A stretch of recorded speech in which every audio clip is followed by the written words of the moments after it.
Penske has a long heritage of sports car racing, but it's been quite a while since we actually were racing in this division.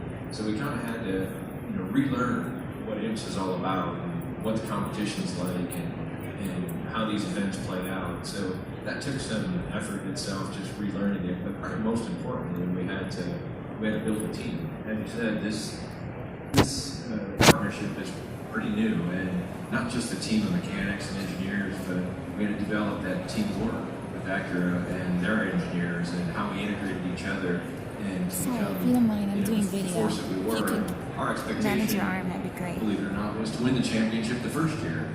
But it took us 2 years, and we had to overcome a lot. We had to learn how to finish these races, how to compete, how to balance performance versus reliability.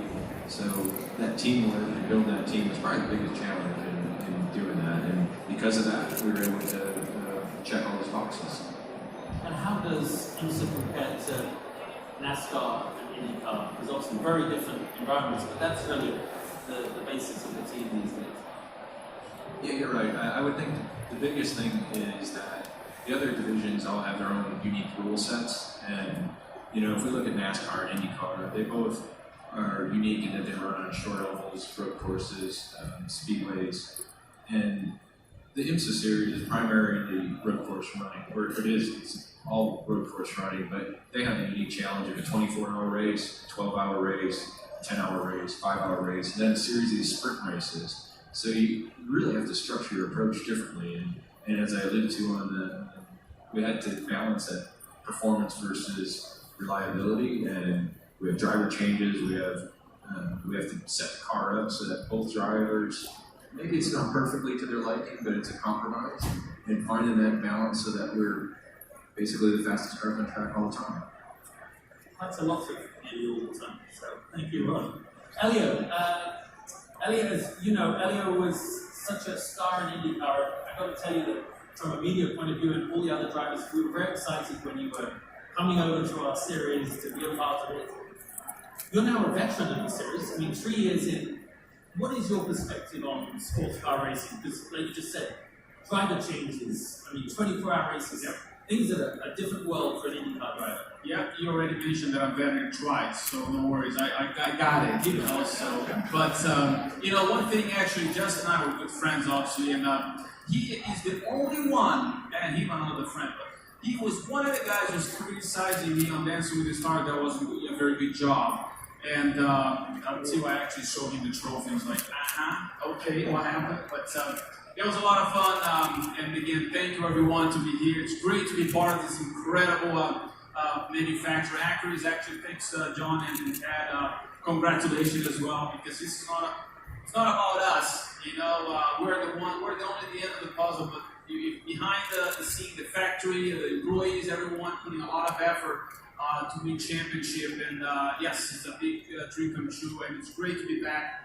And starting now, it's going to be my 3rd year in IMSA next year, so it is for me, it's great coming from IndyCar, different cars, and all of a sudden, as Ron was alluding to, changing the driver. So Ricky is my teammate in my car, so he's taller than me, so I gotta use a little bit of a cushion, to reach the pedals. And imagine when you do this 24 hours, it's you need to get used. So I guess I'm the one that compromises most of the time. But I couldn't have a better teammate, to be honest. Teach me so much, especially this form of racing. It's so competitive because it's not only Acura Racing, so many other manufacturers. And that's why it's a big accomplishment when a manufacturer wins a championship, because you're racing against a lot of manufacturers that are here today. We are racing against and winning against them to show you that the performance out there on the racetrack, and everything we do on the racetrack, a lot of things translate to the car that you're going to be driving the street. So it's a big credit for everyone. It's again an honor to be part of this great team. And let's go for the Daytona 24-hour next year. So looking forward to next year for sure. Thank you, Elio, for answering everyone's question. Ricky, does he talk as much on the radio? Sometimes. From your perspective, for those of you that don't know, Ricky comes from a racing family. They won the IMSA championship multiple times in many races, and then it was a really big career move for you to come into Acura Team Penske. What was it like for you having someone another discipline come in to share your car with you? Because in this environment, you are the expert. What was that like?